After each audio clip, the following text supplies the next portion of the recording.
Hi everyone, welcome back to Tallulah Talks. That is me. Today is Sunday, which means it is time for Sunday's Haunting Hour. So today I was kind of looking up what sort of, ghost cases or paranormal cases I could do, and I came across the Weeping or the Wailing Woman. And so for those of you who don't know, she is most commonly known as La Llorona. It's mostly to do with Mexican folklore, but you might also know this name from a movie that came out a few years ago. I think it was called The Curse of La Llorona, and basically it told the story of a young woman hundreds of years ago had found that she was being cheated on by her husband or her partner, and it obviously hurt her, so she ended up drowning her two children to hurt him, and then she killed herself.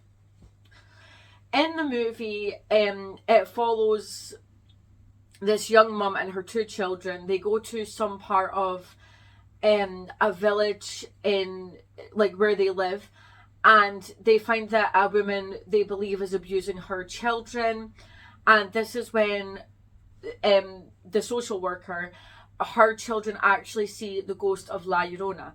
And throughout the movie, it's pretty much said that if you see or hear her, your children will eventually be taken from you, killed by her, and taken with her. I'm not going to spoil the end for you. You can go and check it out. It's a really great movie. But the legend of this is obviously quite similar to the movie. That is where they got the inspiration for the movie, and so that is who we're going to look at today. So like I said, she is commonly known as the Wailing Woman. There are several stories to who she could have been, so I'm just going to kind of go through some of those. In Mexican folklore, there was a woman called Huava Leja who attempted to kill 7 of her children by throwing them into the Buffalo Bayou in 1986. She was a victim of domestic violence. She allegedly tried to end her and her children's suffering, but she ended up killing 2 out of her 7 children. This woman, why I mention her, is she fully believed that she was La Llorona. During an interview, Leja claimed to be La Llorona, who was again legendary in Mexico. There are various incarnations of La Llorona, and translated that means Wailing Woman in English. Her ghost is often depicted as a banshee, allegedly the apparition of a woman dressed in white. She is often found by lakes and rivers, sometimes at a crossroads, and cries in the night for her lost children. There are different stories for how she killed her 2 children. Sometimes it was with a knife or dagger, but most often she drowned her children. But the story that I haven't actually written down, but like I said, it's the most common story in Mexico was a young woman named Maria. She was so in love with her partner, but one day she caught him cheating on her. Eventually he left and married this other woman. She decided to then drown her children to kind of spite him, I guess, and then drowned herself when she realised what she had done. That's the most common. In much of the folklore, the crime was done in a fit of madness after finding out about an unfaithful husband who eventually then left her. After realising what she had done, she then killed herself, and she is most often described as a lost soul because she wanders Earth. She's plagued to wander Earth, I guess, because of what she had done to her children. The origins of the Wailing Woman are unknown, but it is presented as having Mexican and Hispanic roots. She is thought to be one of 10 omens foretelling the conquest of Mexico, and she is also often linked to an Aztec goddess as well. It is also said that these stories about her are not true and that they were just told to children to scare them. So if a child was being bad, their mother or grandmother or carer would say to them, La Llorona is going to come for you, so it's a way to scare children into being good, I guess. That would be quite traumatic. In the Florentine Codex Encyclopedia, The work of the Nahu people of Mexico was in the 16th century, and it was said that two Aztec goddesses were linked to La Llorona. Chiacotl, I've probably butchered that. She was described as a savage beast and an evil omen, and she would appear in white and would wander around weeping. She was described as an omen of war, and the codex describes the Wailing woman at night crying about her children. So again, it is all linked to, I guess, what had happened in Mexico, but different wars that were going on at the time, and it is always involving children. There's a later codex by Diego Jura, and he did the origin of myths, and the goddess was Coatlicue, which is closely linked to the previous goddess I mentioned. She is the mother of Aztec goddess Huitzilopochtli. Again, I've probably butchered that, I'm so sorry. Coatlicue was known to be very ugly, and she had a face so black that it was covered in filth and looked like something from hell. La Llorona was also closely linked with La Malinche, portrayed as an indigenous woman who had been jilted by her lover. So they all have very common and very similar backgrounds of why this woman would wander around wailing. There have been quite a few sightings of the Wailing woman, and you'll see that she is quite famous. You know, I think Supernatural did, the TV show, they did an episode on it. Like I said, you've got the Curse of La Llorona, and I think it's quite prominent in different TV series and horror movies. There's a road called the Laredo Mines Road, and recently via social media, many people going on this road have reported to have seen the ghost of the Wailing woman.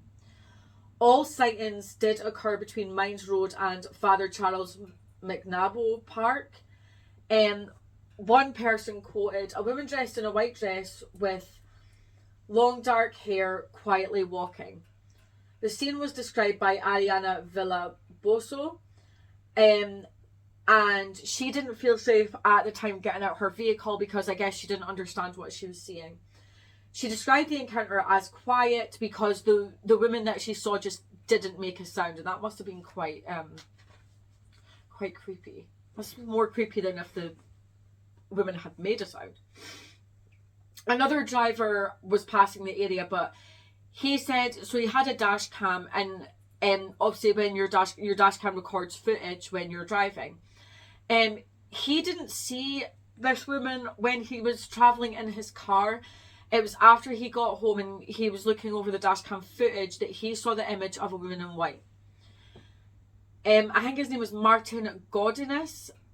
He quotes, "I was driving around 2 a.m. leaving a friend's house, hadn't noticed what my camera had captured until I reviewed the video." End quote. He saw, while reviewing this video, the image of a woman in white.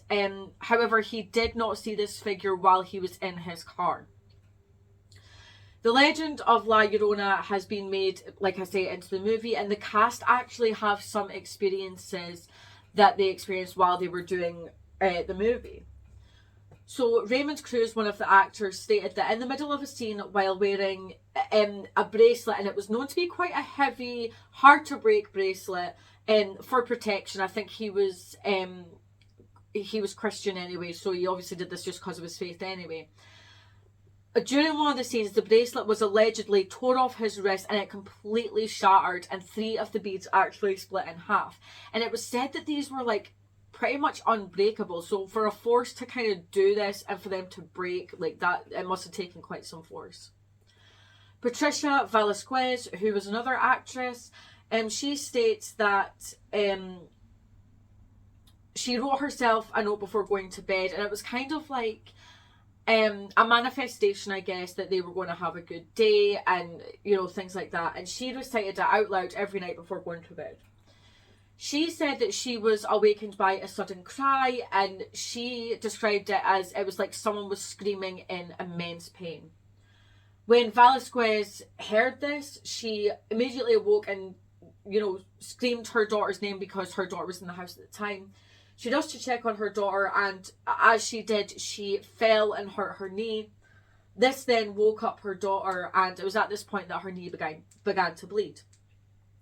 She headed back to her bedroom and then saw the note that she had written, and she stated that she understood that La Llorona was present in her home.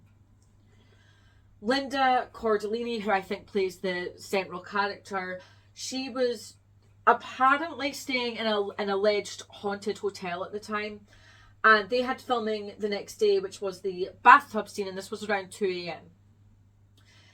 In the room, she heard a bang, almost like a door being slammed. She ran out to see who it was, and nobody was there.